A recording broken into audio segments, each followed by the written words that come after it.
নীল দা seal আবার ফিরে এসেছে, আর তার সাথে চলে এসেছে পুরা শহরের চরম ভোগান্তি।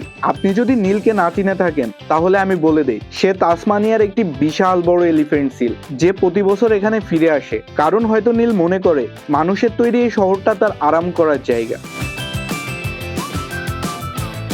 এই বছর তো সে আগের চেয়েও বেশি মোটা আর স্বাস্থ্যবান হয়ে ফিরে এসেছে।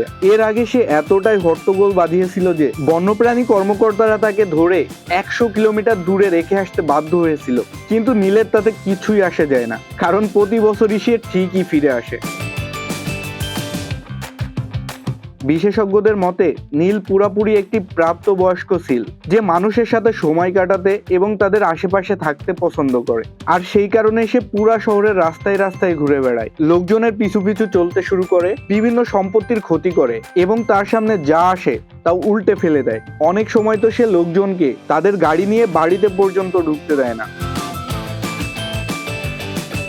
নীলের ওজন প্রায় 1800 কেজি, কিন্তু তার আচরণ একদম ছোট বাচ্চাদের মতো। দেখে মনে হয় পুরা শহরটা তার নিজের, আর ওখানকার মানুষগুলা কেবল তার অতিথি। পরিস্থিতি এতটাই অদ্ভুত রূপ নেয় যে পুলিশ কর্মকর্তাদের একটি অফিসিয়াল প্রোটোকল তৈরি করতে হয়, যার নাম দেওয়া হয়েছে হেভি স্লিপার। এই প্রোটোকল অনুযায়ী নীল যদি রাস্তার মাঝখানেও ঘুমিয়ে থাকে তবে তাকে সেখান থেকে সরানো যাবে না, বরং পুরা ট্রাফিককে আশেপাশের অন্যান্য হাইওয়ে দিয়ে ঘুরিয়ে দেওয়া হবে, যাতে এই মহাশয় শান্তিতে ঘুমাতে পারেন।